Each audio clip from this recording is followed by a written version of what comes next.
Calls for justice and protests continue after the arrest of former Minneapolis police officer Derek Chauvin. Prosecutors charging him with third-degree murder and manslaughter. But my next guest feels those charges are not strong enough. Joining me now is Lawrence Jones, a Fox News contributor whose comments have been so important over this past week, Lawrence. And you join us here on this Saturday after that horrific display of the rioting, the looting, the uprising yesterday. And let me get your thoughts on where you think things are today. Do you think that tonight is also going to be another one of those very distressing ones like we saw last night? Yeah, Dana, and thank you so much for your excellent reporting on this matter. You've been really at the forefront of this. As you know, as we've been co-hosting The Five together this week, I told you that just by my experience of reporting on protests and being in the thick of Baltimore, Ferguson, that the bad actors were people that weren't from the area.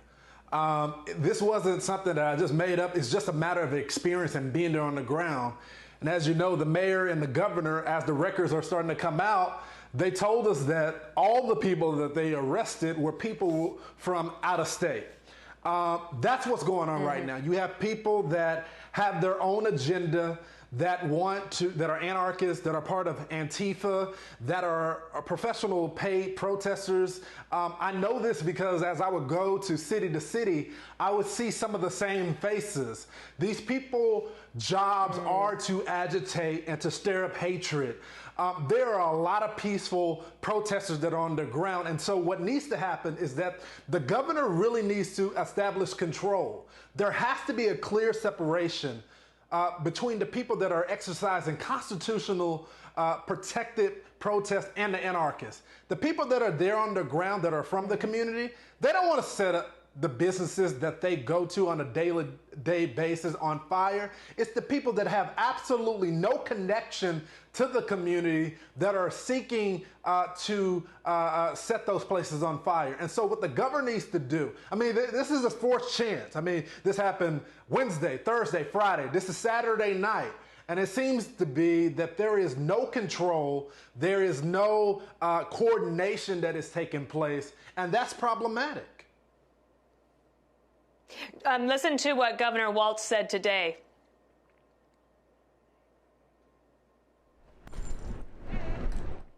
Destruction of black businesses and black infrastructure. We have destroyed landmarks of the nation's largest indigenous communities that ripped a hole in the soul of a people that have been oppressed from the minute we became a state.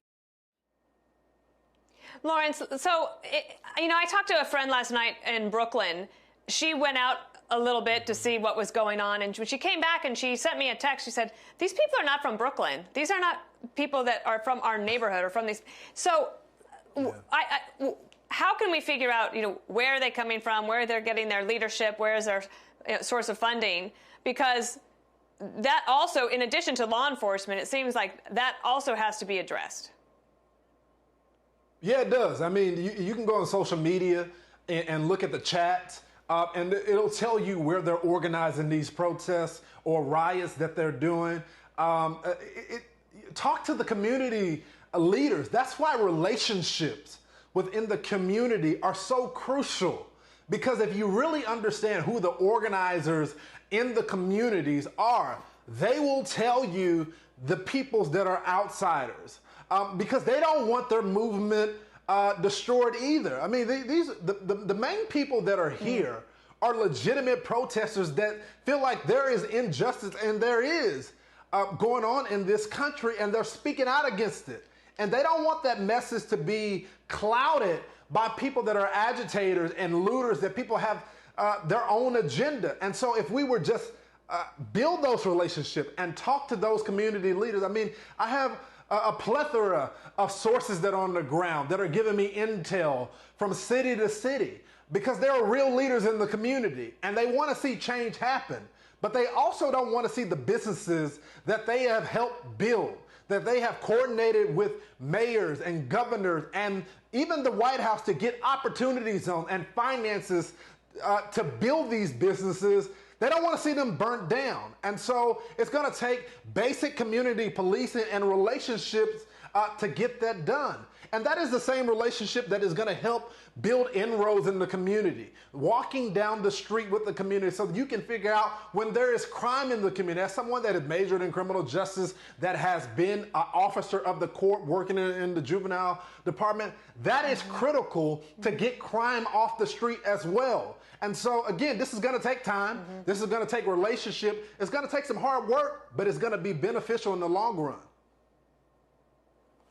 Lawrence, we're looking at video right now. You can see people gathering in Minneapolis. But as Steve Harrigan said, that these were mainly, as you were saying, these are people being really peaceful and trying to get their voices heard. In the last few seconds that I have with you, you know, if you had a chance to talk one-on-one with some of these folks, if they were listening to you, what would you want to tell them about how better to seek justice than the rioting tonight? I would tell them I understand their pain. I understand it. I'm a young black male. I've experienced some of the same encounters that they've experienced. But I also know that it takes strategy to change the system. And, you know, we'll talk about this later in the show. I don't agree with the charges and all that. But we have to honor the memory of Mr. Floyd. And he would not want you guys out there burning down the city. He would want you peacefully protesting. He would want you getting involved in local politics, learning who your DA is, learning the prosecutor's office, so when corruption takes place, you can vote those people out. But right now, the protesters, the looters aren't exercising that strategy. They have their own agenda. The peaceful protesters, I support you. I stand with you. Honor the memory. Don't destroy the memory of Mr. Floyd. Lawrence Jones, I can't wait for this social distancing to be over so I can give you a big hug. Thank you.